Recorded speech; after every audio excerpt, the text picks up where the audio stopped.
Psychology के according conflict दो या दो से ज़्यादा ऐसी स्ट्रॉन्ग डिज़ायर्स या मोटिव्स होती हैं जो एक साथ सॉल्व नहीं हो सकती। आप कोई भी एक मोटिव चूज़ करें, दूसरे को छोड़ने में आपको जो एक फियर होगा, एक एंग्शियसनेस होगी, उस चीज़ को भी कॉन्फ्लिक्ट कह सकते हैं। इसके 3 तरीके से इसे डिवाइड किया जाता है: interpersonal conflict, intrapersonal conflict and unconscious conflict. So basically interpersonal is like जब दो लोगों के बीच में कॉन्फ्लिक्ट हो रहा हो, आपकी और मेरी बात नहीं मैच कर रही, और या पावर डायनामिक्स गड़बड़ है या कुछ भी। इंट्रापर्सनल अपने अंदर, अपने मन के अंदर ही जो कॉन्फ्लिक्ट्स होते हैं, जैसे कि दो गोल्स के बीच में हो सकते हैं।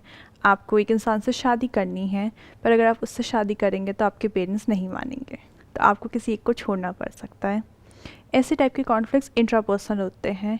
इनके भी काफ़ी डिविजन्स हैं, जैसे कि approach conflicts, approach avoidance conflicts, multiple approach avoidance conflicts and avoidance conflict. एक एक करके आप एक्सप्लेन करिए इन चारों को। ओके, सो अप्रोच ऐसा होता है जिसमें दोनों ऑल्टरनेटिव्स आपके लिए अच्छे हैं।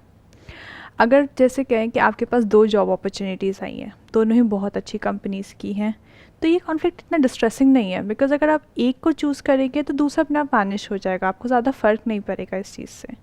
लेकिन अगर अप्रोच अवॉइडेंस की हम बात करें, तो ये वही चीज़ है कि अगर आप शादी वाला ही टॉपिक ले लें कि आप एक अपने पार्टनर से शादी करना चाहते हैं बट पेरेंट्स अगेंस्ट है, तो आप उस चीज़ को अप्रोच तो करना चाहते हैं, बट अवॉइडेंस इसलिए है क्योंकि पेरेंट्स से अलग होना पड़ेगा। क्या हम इसमें अप्रोच और अवॉइड की बजाय एक और वर्ड भी यूज़ कर सकते हैं, that is desire and fear? क्योंकि अप्रोच का मतलब कि हम अपने किसी गोल को या टारगेट को या किसी डिज़ायर की तरफ जा रहे हैं, अप्रोच कर रहे हैं उसको। अवॉइड का मतलब हो गया कि हम उसको अवॉइड करना चाहते हैं, जैसे कि प्लेजर की तरफ हम जाते हैं, अप्रोच हो गया, और पेन को हम अवॉइड करते हैं, राइट? तो हम इसको डिज़ायर और फियर भी कह सकते हैं, राइट? क्रेविंग एंड एवर्जन भी कह सकते हैं, डिज़ायर और फियर भी कह सकते हैं, अंडरलाइंग अगर हम उसके पीछे का थॉट देखें तो। हाँ, कॉन्फ्लिक्ट कोई भी ऐसी ही चीज़ों को कहा जाता है जो आप डिज़ायर करते हैं या आपकी नीड्स है या आपके फियर्स से रिलेटेड है। कॉन्फ्लिक्ट हमेशा इन्हीं चीज़ों में होगा आपको। इसके अलावा जो सबसे लास्ट अप्रोच है वो होती है आपकी अवॉइडेंस।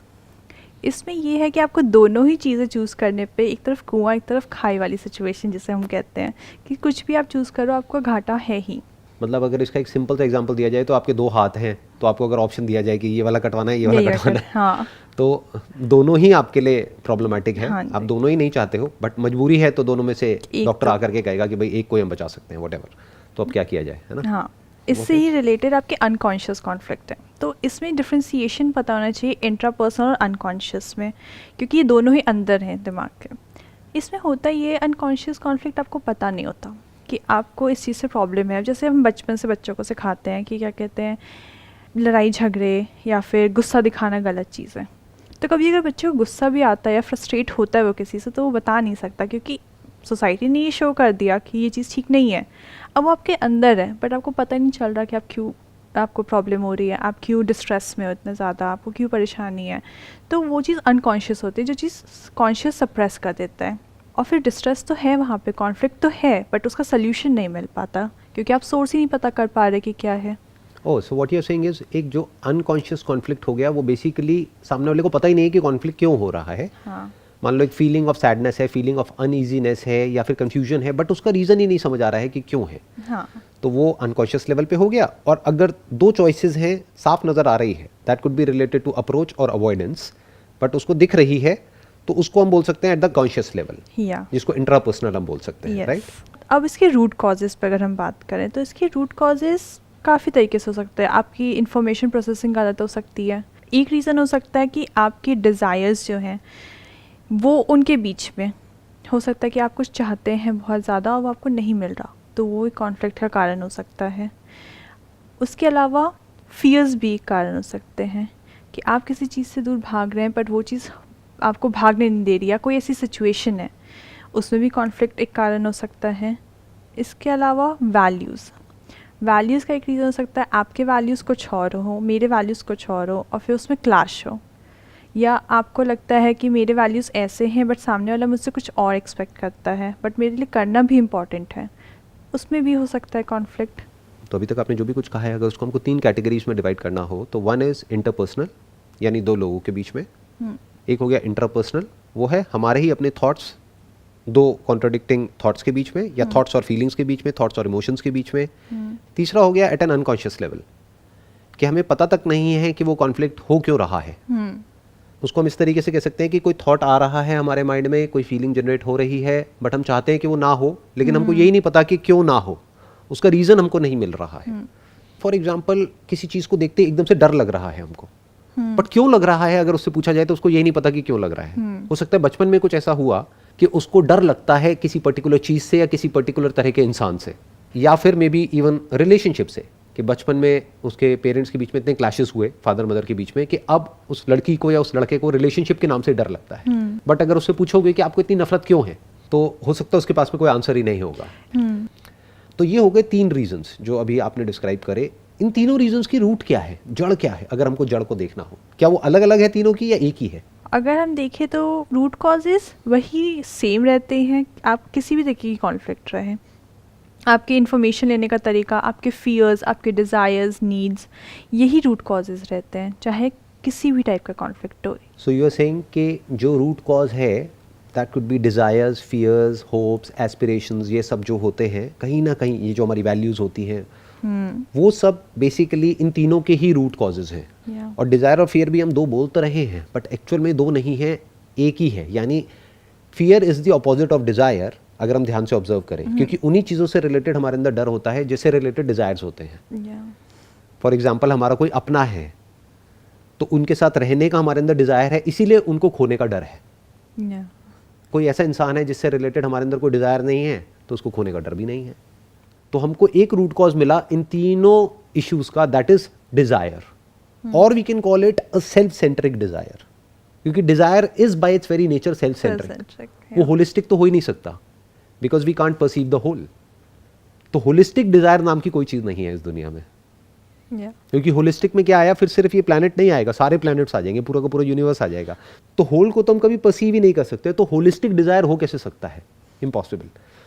तो अब इसको एक एक करके देखते हैं कि डिज़ायर्स किस तरीके से कॉन्फ्लिक्ट क्रिएट करते हैं। कि जो डिज़ायर है इसके भी हम सेंटर पर आ गए, that is the self, the me that is operating, me which is different from you, which is the root of all conflicts.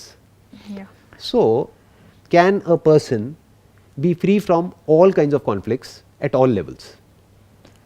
That is difficult. We live in a very complex society. आप एक चीज़ से free होगे कुछ और हो जाएगा, फिर दूसरी चीज़ से होगे कुछ तीसरा हो जाएगा। बट अगर आपको पता है कि आपको कैसे रिजॉल्व करना है उससे, या कैसे डील करना है, ये आपको रूट कॉज भी पता है कि ये चीज़ हो रही है मेरे साथ, और आप डील करने को तैयार हो उससे, तो you can always come out of it. ऐसा तो हो नहीं सकता कि हम ऐसे सोसाइटी में रहे, हमारे साथ कोई प्रॉब्लम ही ना हो, कोई कॉन्फ्लिक्ट्स ही ना हो, कोई चूज़ ही ना करना पड़े। हमारी सोसाइटी इतनी कॉम्प्लेक्स है, पैसे कमाने हैं, ये भी करना है, वो भी करना है, और क्या कहते हैं, पता नहीं क्या क्या क्या बैलेंस करना है बेसिकली। बहुत कॉमन क्वेश्चन है कि अपनी हेल्थ में, रिलेशनशिप्स में और करियर में बैलेंसिंग करनी है एंड ऑल दैट, राइट? तो अनलिमिटेड तरह के कॉन्फ्लिक्ट्स हैं। तो क्या कोई ऐसा सोल्यूशन है? चलो इसको 2 पार्ट्स में डिवाइड करते हैं। एक हो गया एक्सटर्नल कॉन्फ्लिक्ट्स, एक हो गए इंटरनल कॉन्फ्लिक्ट्स। तो एक्सटर्नल को तो पूरी तरह से खत्म नहीं किया जा सकता है, क्योंकि जब तक अलग अलग लोग रहेंगे तो कॉन्फ्लिक्ट रहेगा। ये बेसिकली कॉन्फ्लिक्ट क्या है, अगर इसको आप रूट लेवल पे जाकर के देखेंगे, जो जानवरों में भी आपको देखने को मिलेगा, that is the desire for survival, the instinct for survival, survival of the fittest. Survival of the fittest. जानवरों में क्या है कि किसी भी तरीके से जिंदा रहना है, तो उसके लिए उनको क्या समझ आता है, ये मेरी टेरिटरी है, तो मुझे इस टेरिटरी को प्रोटेक्ट करना है। अगर इस टेरिटरी में कोई और आ गया तो जो खाना मिलेगा वो शेयर करना पड़ेगा, तो हो सकता है मैं भूखा मर जाऊंगा।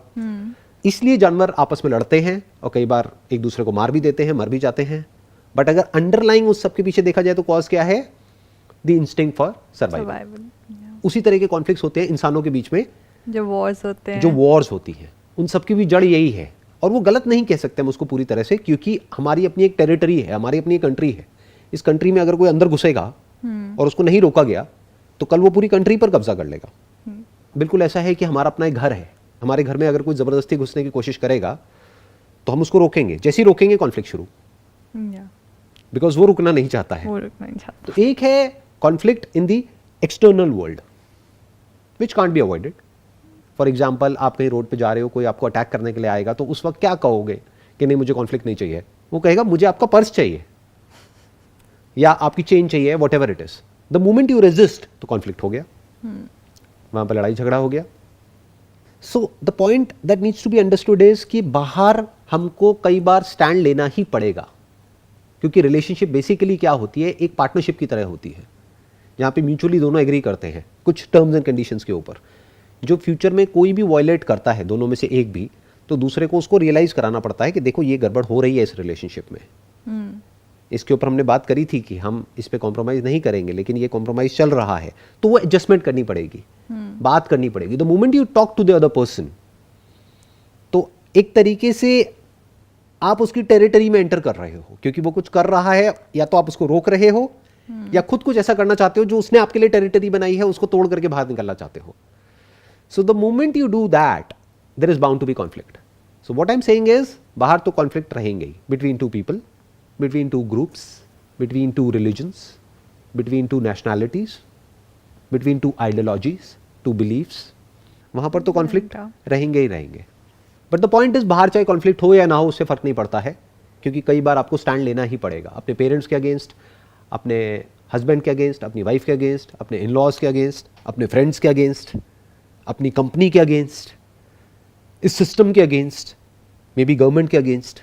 आपको कभी कभी स्टैंड लेना ही पड़ेगा, जहां भी कुछ आपको गलत होता हुआ दिखेगा या आपको ऐसा लगेगा कुछ भी अनफेयर हो रहा है आपके साथ या आपके ग्रुप के साथ या आपकी कम्युनिटी के साथ, या जिसके लिए आप केयर करते हो, या जिसके लिए भी आप केयर करते हो, या जिससे भी आप आइडेंटिफाइड हो उसके साथ में. तो the moment you take a stand for what you feel is right, तो वहां पे क्लैश हो जाएगा. तो वो तो हो गया बाहर की दुनिया में जो क्लैश होना है. बट उनके सोल्यूशन निकाले जा सकते हैं through cooperation and communication and understanding the other's point of view to agree with everybody. But वो पॉसिबल नहीं है, क्योंकि दुनिया में हमेशा, क्योंकि अगर अब हम दुनिया को बारीकी से ऑब्जर्व करें, स्पेशली सोशल मीडिया कितने ज़्यादा पेनिट्रेट करने के बाद में, तो रेडिकलाइजेशन बढ़ता चला जा रहा है. बेसिकली पूरा का पूरा जो सोशल मीडिया है उसके पीछे जो आर्टिफिशियल इंटेलिजेंस है, वो लोगों को दो ग्रुप्स में डिवाइड करती चली जा रही है. एक इंसान के माइंड में एक अलग दुनिया है, दूसरे इंसान के माइंड में एक अलग दुनिया है. उसको लगता है ये सही है, तो उसको उसी तरह का कंटेंट दिखाया जाता है, क्योंकि वो वही देखना चाहता है, तो वो एक लूप बन जाता है. जितना वो देखता है उसको और वो दिखाया जाता है, जितना वो और देखता है उसको लगता है पूरी दुनिया में यही हो रहा है, और उसको ये लगने लग जाता है कि पूरी दुनिया यही मानती है जो मैं मानता हूँ. और दूसरी तरफ उसका एक और अपोजिट ग्रुप है जो कुछ और ही मानता है. तो यहाँ पर तो दो जगह पे क्लैशेस होने ही होने हैं, इनएविटेबल है बाहर की दुनिया में. तो उसको अभी हम छोड़ देते हैं, क्योंकि उससे ज़्यादा जो इंपॉर्टेंट है वो ये है कि बाहर चाहे क्लैश हो या ना हो, अंदर कैसे हम कॉन्फ्लिक्ट से फ्री हो. क्योंकि अगर अंदर हमारे कॉन्फ्लिक्ट है और बाहर भी कॉन्फ्लिक्ट है, तब वो इंसान पूरी तरह से फंस गया है. वो डील ही नहीं कर सकता उस सिचुएशन से. बट द पॉइंट इज, अगर अंदर हमारे कोई कॉन्फ्लिक्ट नहीं है, उसका हम सॉल्यूशन निकाल लेते हैं, तो हम बड़े से बड़े कॉन्फ्लिक्ट से भी बड़ी आसानी से बाहर आ सकते हैं या डील कर सकते हैं बाहर की दुनिया में. और एक बार को अगर हम बाहर की दुनिया को छोड़ भी दें, तो अंदर अगर हम पीसफुल हैं, तो देयर इज अ पॉसिबिलिटी कि ये जो वर्ड्स हम यूज करते हैं, happiness, bliss, peace of mind, satisfaction, mind के इसके आसपास कहीं हम पहुंच सकते हैं. तो मतलब आप ये कहना चाहते हो कि आप माइंड के चार्टर को थोड़ा कम कर दो, जिसे हम कहते हैं, और थोड़ा शांत से, ताकि मतलब बहुत बार ऐसे मैंने गुरुज को और मोटिवेशनल स्पीकर्स और ऐसे लोगों को भी सुना कि आप माइंड के चार्टर को बंद कर दो, which is not impossible directly, but हाँ आप काफ़ी कम कर सकते हो. अभी जो वर्ड आप यूज़ कर रहे हो ना, कि हमारे अंदर कॉन्स्टेंटली चैटरिंग चलती रहती है, एक शोर है बहुत ज़्यादा. कोई भी अगर अपने अंदर झांक करके देखेगा ना, अपनी ब्रेन के अंदर, तो उसको नज़र आ जाएगा.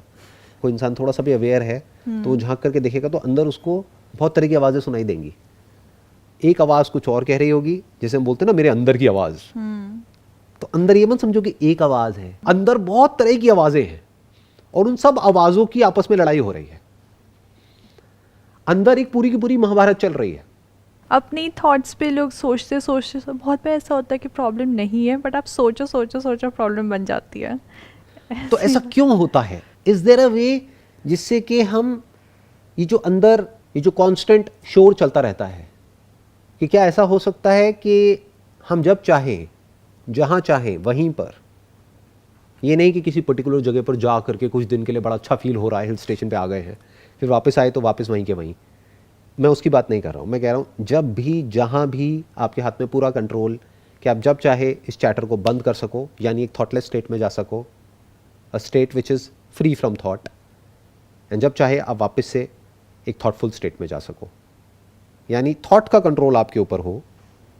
फुल्ली थॉटलेस उसमें शायद जाना हर किसी के लिए पॉसिबल ना हो, बट काफ़ी उस चैटर को कम करना पॉसिबल है। लोग इसके लिए बहुत माइंडफुलनेस मेडिटेशन ये करते हैं, वो करते हैं, बहुत तरीके की चीज़ें होती है, मेडिटेशन होती है। आपने कभी प्रैक्टिकली कोई मेडिटेशन करी है? हाँ, मैं मेडिटेट करती तो हूँ। उसके बाद में क्या अंदर जो चैटरिंग होती है वो बढ़ जाती है और कम हो जाती है? मेरे साथ यूजुअली ऐसा होता है कि मैं मेडिटेशन के बाद सोने वाले उसमें आ जाती हूँ, बिकॉज माइंड इतना शांत हो जाता है कि फिर आप रिलैक्स हो जाते हो बिल्कुल। मेरे साथ ऐसा बहुत होता है। ऐसा जो आपके साथ होता है ऐसा बहुत लोगों के साथ होता है कि मेडिटेशन कर रहे होते हैं और एकदम से झपकियाँ आती है, नींद आती है और क्योंकि माइंड इंसान सो ही रिलैक्स हो जाता गया। है। राइट, बट क्या माइंड को रिलैक्स करना सोल्यूशन है? क्या उससे कॉन्फ्लिक्ट खत्म होता है? क्योंकि ज़्यादातर लोग यही करते हैं जो अभी आप कह रहे हो। हम क्या सोचते हैं इसका सोल्यूशन क्या है कि माइंड को रिलैक्स कर दो।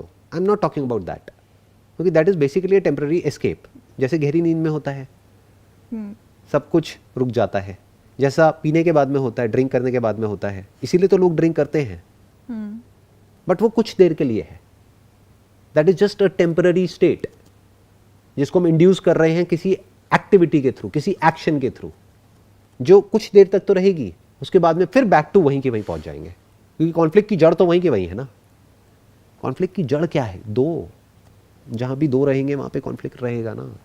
जैसे आप अपने ही अंदर कॉन्फ्लिक्ट है, आपको मैंने दो जॉब्स हैं जो बहुत अट्रैक्टिव जॉब ऑफर्स हैं, ये आपको बाहर में किसी से वो नहीं करना, बट कॉन्फ्लिक्ट ये है कि कौन सा चूज़ करूँ उन दोनों में से।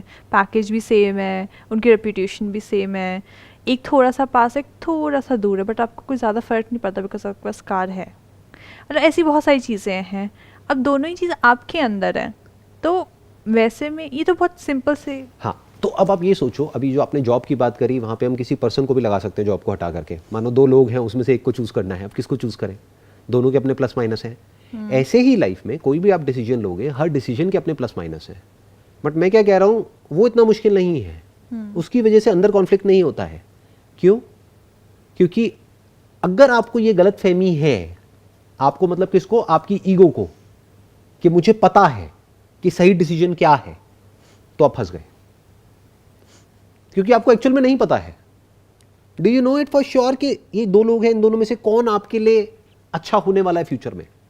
बट एक्चुअल में जब शादी करोगे तब असलियत में समझ आएगा कि कौन अच्छा है कौन बुरा है। तो वो तो फ्यूचर में है, future is in the unknown. तो अगर ईगो अपनी लिमिटेशन को देख ले, what is ego? A thought about myself. मैं, मेरा, मेरे, यही तो है ना ego. Thoughts related to this. अगर ईगो इसकी लिमिटेशन को देख ले कि इस सब का ग्राउंड क्या है? Limited knowledge, limited information, limited experience, उसके बेस पे जब मैं एक्शन लूंगा, चाहे कोई भी एक्शन हो, कैसा भी एक्शन हो, that is going to be from a standpoint which is fragmented, which is isolated, which is limited, so that action is going to be limited. तो उसका जो आउटकम आएगा that will also be limited. तो what does that mean? I am not in control. लेकिन ये सुनते ही एक इंसान घबरा जाएगा, क्योंकि उसके लिए बहुत करेज चाहिए। Because once you are not in control, तो हमारे अंदर फियर ट्रिगर हो जाता है। We always want to be in control. This is the problem of the ego. Ego wants to be in control, but in reality ego is never in control. आप देख रहे हो अभी हम क्या कर रहे हैं? हम जड़ में जा रहे हैं, ऊपर ऊपर लेवल पर नहीं। अंदर जो कॉन्फ्लिक्ट होते हैं उसके रूट में जा रहे हैं कि रियलिटी क्या है और हम चाहते क्या हैं। आप चाहते क्या हो? You want to be in control of your life, but reality क्या है? You are not in control of your life. और अभी कोविड ने तो ये बड़े अच्छे तरीके से पूरी दुनिया को दिखा दिया है। जो भी समझता था कि मैं ये हूं, मैं वो, सबका मैं एक सेकंड में धरा का धरा रह गया। So what I am saying is we are not in control. I am not in control, you are not in control, but we want to be in control. दो क्रिएट हो गए ना। ये है जड़ कॉन्फ्लिक्ट की। What should be and what is. Reality को हम कभी देखते ही नहीं है। मेरे से क्वेश्चन पूछेंगे तो क्या पूछेंगे? सर आप मुझे ये बताओ, मेरे माइंड में कंफ्यूजन है, दो डिसीजंस हैं, इन दोनों में से मैं कौन सा चूज करूं? मैं कहूंगा भाई मुझे नहीं पता। और सच ये है कि तुझे भी नहीं पता, और पता लग भी नहीं सकता जब तक तू वो डिसीजन नहीं लेगा। That is true. इसीलिए आज से हजारों साल पहले भगवत गीता में क्या लिखा गया था? कर्म किए जा, फल की इच्छा मत कर। उसके पीछे एक रीजन है, लोगों ने उसका मतलब ही नहीं समझा कभी डीपली। समझने की कोशिश नहीं करी कि क्या कहा जा रहा है, किस लेवल से क्या बात करी जा रही है। मतलब आपका कंट्रोल सिर्फ यहां तक है कि आप क्या डिसीजन लेते हो और क्या नहीं लेते, दैट्स इट। आउटकम आपके ऊपर नहीं है, आउटकम आपके हाथ में है ही नहीं, it's beyond your control. If the ego sees it as a fact, और फिर जो भी लिमिटेड इंफॉर्मेशन आपके पास में आ रही है उसके बेस पे आप एक एक्शन ले रहे हो, ये जानते हो कि ये लिमिटेड है और इसका आउटकम भी लिमिटेड ही आने वाला है। लिमिटेड मतलब क्या, जो भी सोच रहे हो उससे अलग आने वाला है, क्योंकि आप जो सोच रहे हो अनलिमिटेड है। आप तो कुछ भी सोच सकते हो ना, इमेजिनेशन की तो कोई लिमिट है ही नहीं, बट आउटकम उससे अलग आएगा जैसा भी आप सोच रहे हो। तो फिर आप क्या करोगे, दो जो चॉइसेस हैं उसमें से मे बी एक पेपर लेकर के उसमें बीच में लाइन खींच करके एक डिसीजन लोगे, but you will not be sure about the outcome. In other words, you will not expect about the outcome as per your own desires or fears for that matter. In this way you can be free from all kinds of expectations. It is a big part of conflict actually, the expectations, you know, मैं ऐसा करूँगा तो ऐसा होगा, या ऐसा करूँगा तो ऐसा होगा, या the expectation part. ध्यान से समझो ये expectations क्या है, जिसको हम expectations बोलते हैं। एक है reality, यानी what is, जो जैसा है सो है इस दुनिया में। अब बिल्ली चूहे को खाती है, आपको अच्छा लगता है बुरा लगता है, उससे इस यूनिवर्स को कोई फर्क नहीं पड़ता है, दैट इज अ फैक्ट। तो अगर फैक्ट से हमको डर लगता है तो अब हमें कौन बचाएगा? ये जड़ है सारी की सारी प्रॉब्लम की। We are not looking at things as they actually are. क्या है जो हमारे कंट्रोल में है और क्या है जो हमारे कंट्रोल में नहीं है। अगर हम दोनों को आराम से देख लें, बाइफरकेट करके स्टेप बाय स्टेप, और समझ जाएं कि जो भी हमारे कंट्रोल में है वो एक्चुअल में हमारे कंट्रोल में नहीं है, कल क्या होने वाला है वही हमारे कंट्रोल में नहीं है। अगर इस फैक्ट को हम देख ले, and if you are okay with it deep down कि जैसा है सो है, and we are not just saying it, we are living like that, then we are free from all kinds of conflicts at all levels. इस सबसे free होने का मतलब क्या है? जो जैसा है उसको एज इट इज देख लिया, उसको बदलने के बारे में नहीं सोचा, एक्सेप्ट कर लिया, उसको एक्सेप्ट भी नहीं किया। बिकॉज एक्सेप्ट करने में क्या आ जाता है कि बहुत सारी चीजें ऐसी होती है जो हम एक्सेप्ट नहीं कर सकते। फॉर एग्जाम्पल किसी की डेथ है, हम उसको एक्सेप्ट नहीं कर सकते ना, हो सकता है हमें बुरा भी लगेगा, हम रोएंगे भी। So I am not talking about acceptance here. एक हो गया एक्सेप्टेंस, एक हो गया डिनायल, एक हो गया अप्रोच, एक हो गया अवॉइडेंस।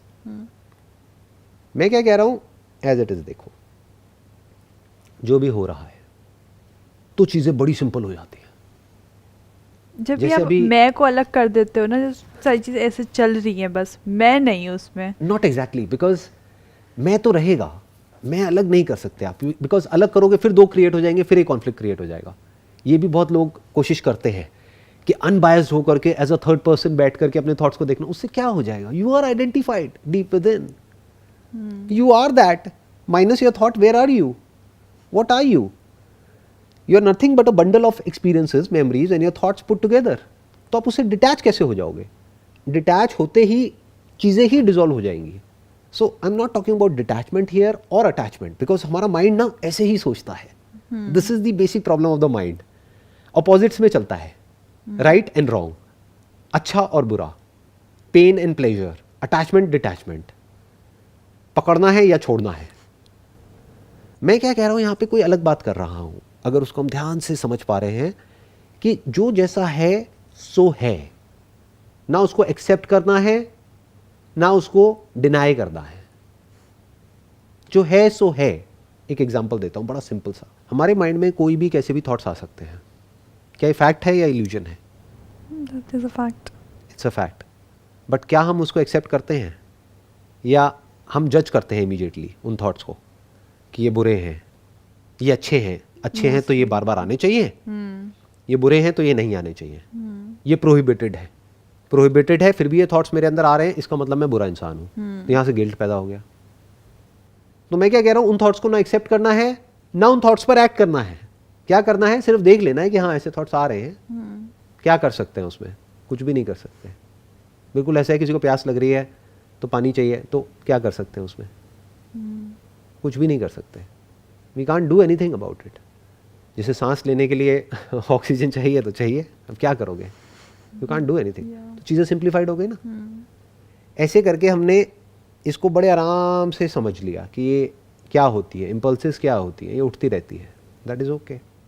तो सर अगर मतलब इसको मैं एक समराइज उसमें डालूँ तो ये है कि जो भी थॉट्स हैं, जो भी आपकी हैं, वो आप उन्हें आने दो, जैसे हैं वैसे देखो और फिर उन्हें जाने दो, जैसे आए हैं वैसे ही जाने दो, बस देख लो, समझ लो। और देखो यहाँ पर भी एक सेंस ऑफ कंट्रोल आ गया ना, because you want to be in control. What you are saying is कि एक ऐसी स्टेट आ जाए जहाँ पर ना हम एक ऑब्जर्वर की तरह बस बैठे रहें, थॉट्स आ रहे हैं और जा रहे हैं। अगेन आप चाहते हो कि ऐसा हो। मैं क्या कह रहा हूँ, मैं कुछ और कह रहा हूँ। मैं ये कह रहा हूँ कि आप चाहे चाहो या ना चाहो, ऐसा ही होता है। आपके चाहने या ना चाहने से कोई फर्क नहीं पड़ता है। इंपल्सेस आती हैं और चली जाती है, पेन और प्लेजर आता है और चला जाता है। देख लो अपनी पूरी लाइफ का एक्सपीरियंस, सिर्फ अपना ही नहीं, किसी भी इंसान का देख लो। थॉट्स आते हैं, चले जाते हैं, फीलिंग्स इमोशंस आती हैं, चली जाती हैं। Actions bye its very nature limited होते हैं, मतलब गलती की पॉसिबिलिटी वहां पर रहती है। बड़े से बड़ा क्रिकेटर भी जीरो पे आउट हो जाता है, बड़े से बड़ा एंटरप्रेन्योर भी बिजनेस में फेल हो जाता है। इसका मतलब क्या है, गलती किसी से भी हो सकती है। आपके पास ज़्यादा इंफॉर्मेशन है, ज़्यादा नॉलेज है, इसका मतलब ये नहीं है कि आप ज़्यादा ज्ञानी हो और आपसे गलती नहीं हो सकती। More information does not mean more accuracy. Perfect नहीं हो सकता, हर कोई भी चीज़ परफेक्ट नहीं हो सकती। इम्पॉसिबल, परफेक्ट तो हो ही नहीं सकता, बिकॉज कंडीशंस तो अप्लाई करेंगे ही ना वहाँ पर। सो what I am saying is कि अगर हम इस ईगो के सच को देख लेते हैं, इसको ट्रेस डाउन करके एट द वेरी रूट हम देख लेते हैं कि जो ईगो है ये एक्चुअल में सच नहीं है, ये झूठ है जो हमारे माइंड में प्लांट कर दिया गया है। सबके माइंड में बचपन में ही, जब वो बच्चा 1-2 साल का होता है तब उसके माइंड में प्लांट कर दिया जाता है, मानो लड़का है तो तू पप्पू है और लड़की है तो तू पिंकी है, व्हाटएवर। तो अब उसने आइडेंटिफाई कर लिया है उस नाम से, और वो जो भी सोच रहा है, जो भी सोच रही है, उस सबका सेंटर पॉइंट क्या है, पप्पू और पिंकी। तो उसको इसको क्वेश्चन करना पड़ेगा। The moment that person starts questioning this, the very root of conflict, तो वो इसके झूठ को देख लेता है कि ये सच नहीं है। पप्पू मतलब क्या, एक बॉडी, क्या वो बॉडी के लेवल पर किसी दूसरी बॉडी से अलग है, अपीयरेंस वाइज अलग है, बट क्या fundamentally eight the level of जैसे वो बॉडी फंक्शन कर रही है, उसको भी प्यास लगती है, उसको भी लगती है, उसके अंदर भी सेंसेशंस उठती है, उसके अंदर भी उठती है। It is not similar at a fundamental level, it is same. Biologically it is same, ये समझना पड़ेगा। तो फिर नाम देने से क्या होता है? अभी साइंस ने इतनी तरक्की कर ली है और आने वाले कुछ सालों में आई वोंट बी सरप्राइज्ड कि जब आप यहाँ पर बैठे हो, आपकी जो कॉन्शियसनेस है उसको कनेक्ट कर दिया जाएगा मेरी ब्रेन से, और मेरी कॉन्शियसनेस को कनेक्ट कर दिया जाएगा आपकी ब्रेन से। इस पर रिसर्च चल रही है बहुत तेज़ी से, और ये बहुत जल्दी आने वाला है मार्केट में, कि आप यहीं बैठे बैठे किसी की भी ब्रेन से कनेक्ट हो सकते हो और वो एक्सपीरियंस कर सकते हो जो वो कर रहे हैं इस मोमेंट में। तो अब आप क्या कहोगे, मैं ये हूं या वो हूं? तो इस तरह से हम कभी नहीं सोचते हैं। तो अगर इस तरह से हम सोचने लग जाए तो होगा क्या कि हम ईगो के सच को देख लेंगे। जहां हमने उसके सच को देख लिया तो हमें समझ आ जाएगा कि एक्चुअल में मैं कुछ नहीं करता हूं। जब मैं कुछ करता ही नहीं हूं तो मैं परेशान क्यों हो रहा हूं? सब कुछ अपने आप हो रहा है। और जब मैं कुछ नहीं करता हूं तो वो भी कुछ नहीं करता है। बट इसका मतलब ये नहीं है कि जो भी एक्शंस लिए जा रहे हैं उस पर पनिश नहीं करना है सामने वाले को, नहीं तो सोसाइटी में केओस हो जाएगा। तो सोसाइटी में ऑर्डर को मेंटेन करने के लिए पनिशमेंट और रिवॉर्ड जरूरी है, ताकि उस इंसान के अंदर डर हो लॉ एंड ऑर्डर का, जिससे कि वो काम ना करे। बट अगेन उसको कंट्रोल किससे किया जा रहा है? वो खुद नहीं कंट्रोल कर रहा है अपने आप को, डर से कंट्रोल किया जा रहा है। डर जो बाहर से इंपोज किया जा रहा है, जो सबके लिए अच्छा है, हो सकता है उसे एक के लिए अच्छा नहीं है। हैविंग सेड दैट, अगर इसको हम बारीकी से ऑब्जर्व कर लेते हैं और डीप डाउन जा करके देख लेते हैं कि ईगो से बड़ा जो मिथ है इस दुनिया में और कोई नहीं है, क्योंकि हर कोई इंसान इररिस्पेक्टिव ऑफ वो कहाँ रहता है या रहती है, सब इसको सच मानते हैं। मेरा नाम मतलब मैं। यहाँ पर क्या करना होता है कि हमें बहुत ही बारीकी से इसको ऑब्जर्व करना होता है कि जिसको भी मैं कह रहा हूँ वो एक्चुअल में क्या है। अगर हम उसको एज इट इज देखते हैं तो वो मैं हमें कहीं भी नजर नहीं आता है। तो जब मैं है ही नहीं तो मैं के जो भी एक्शंस हैं, उसके जो भी आउटकम्स हैं, हम उससे भी फ्री हो गए। हम मैं से फ्री हो गए, मैं के पास से, मैं के फ्यूचर से, सबसे फ्री हो गए। If somebody is free from This notion of me as a separate identity which exists in isolation, which is always in fight with the universe, with the whole, with others, striving to get something for himself or herself, जहां पर हम बोलते हैं ना survival of the fittest, तो वो इस पूरे प्रेशर से फ्री हो जाता है या हो जाती है. फिर क्या बचा रह जाता है? बेसिक नीड्स बची रह जाती है. वो क्या है? रोटी कपड़ा मकान, बस खत्म. क्या ये रियलिटी को देखना मुश्किल लग रहा है या आसान है? मतलब अगर कोई इंसान एज इट इज देखना चाहे तो इसमें मुश्किल क्या है?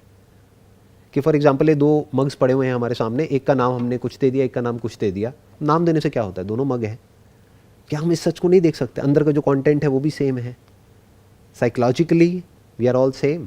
कोई फर्क नहीं पड़ता हम कहाँ हैं. वही डिजायर और फियर के अकॉर्डिंग ऑपरेट करते हैं. Craving and aversion, pain and pleasure, basic phenomena तो सेम ही है ना.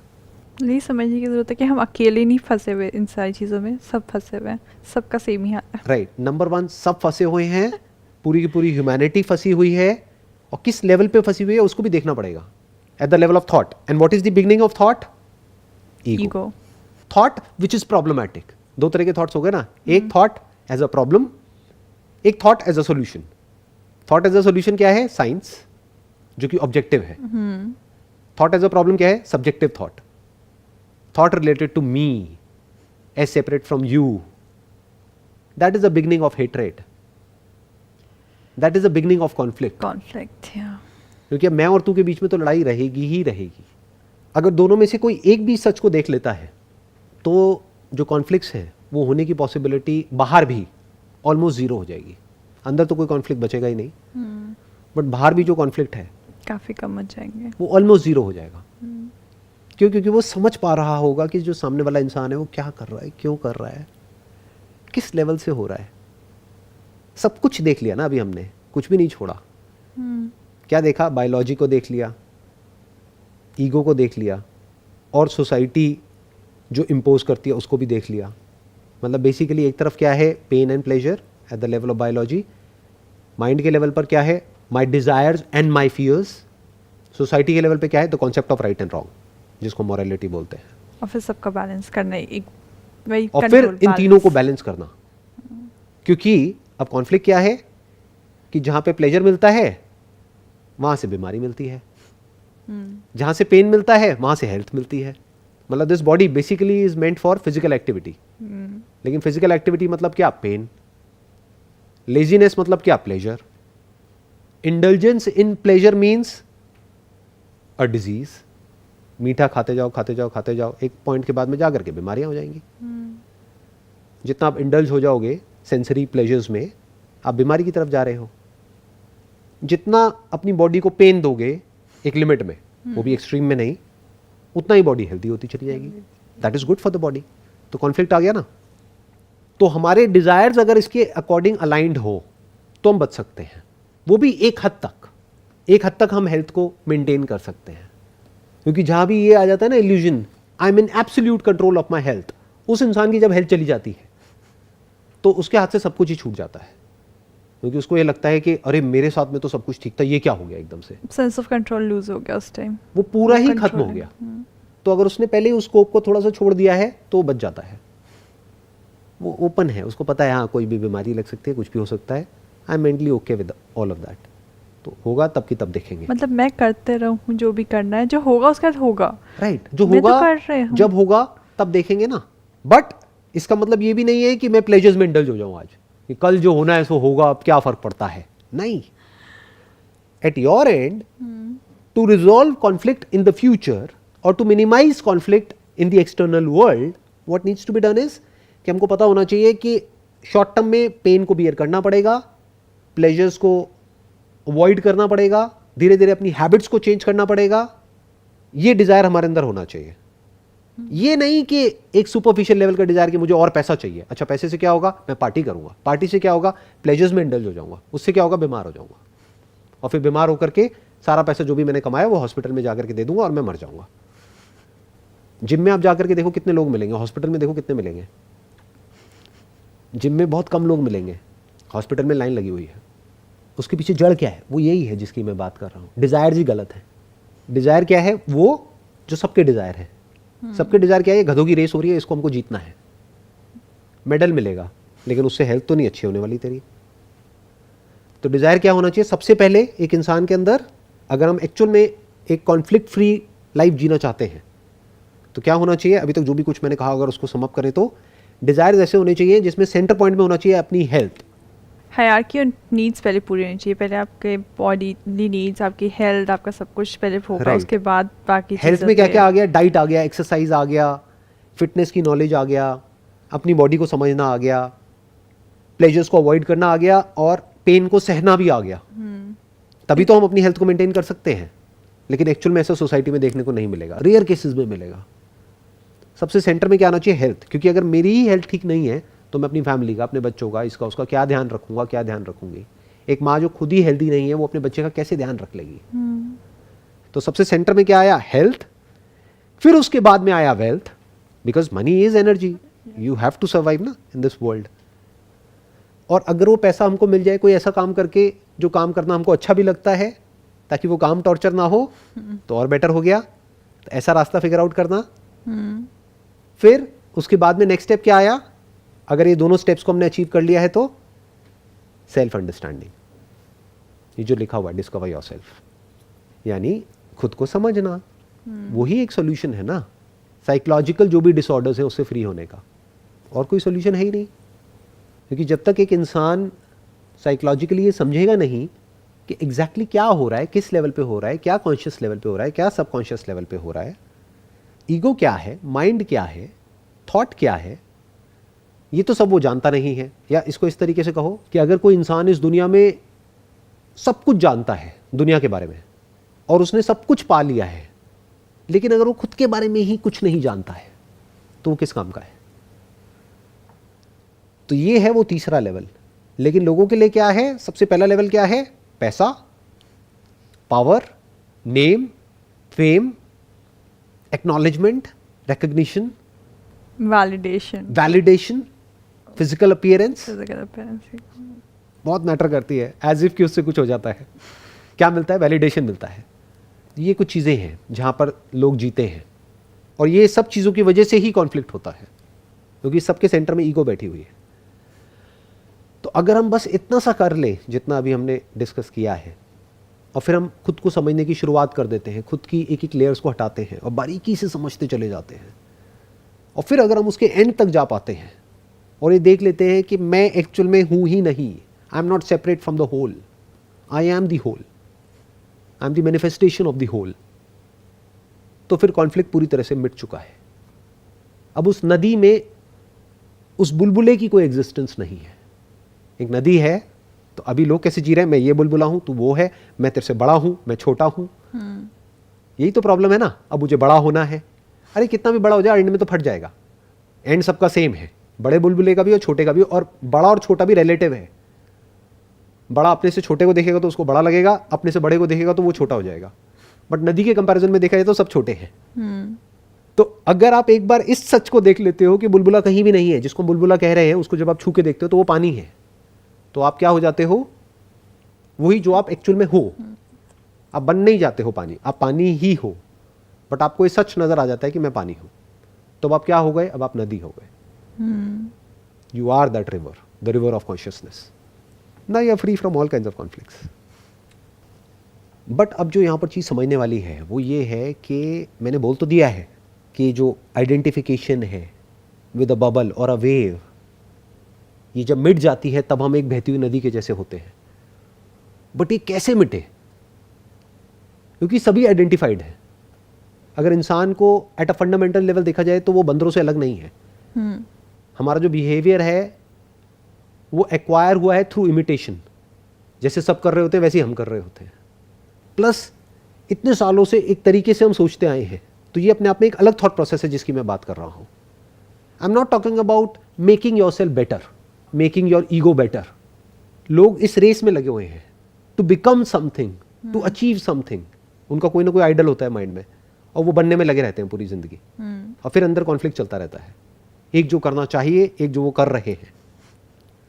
what should be and what is, there is always a conflict। तो मैं क्या कह रहा हूं कि अगर ये जो मैं है इसको हम क्वेश्चन करते हैं और डीपली समझ लेते हैं कि मैं एक्चुअल में क्या है, इस मैं की सारी लेयर्स को एक एक करके हटा लेते हैं, तब there is a possibility that a person can be free from conflict with in.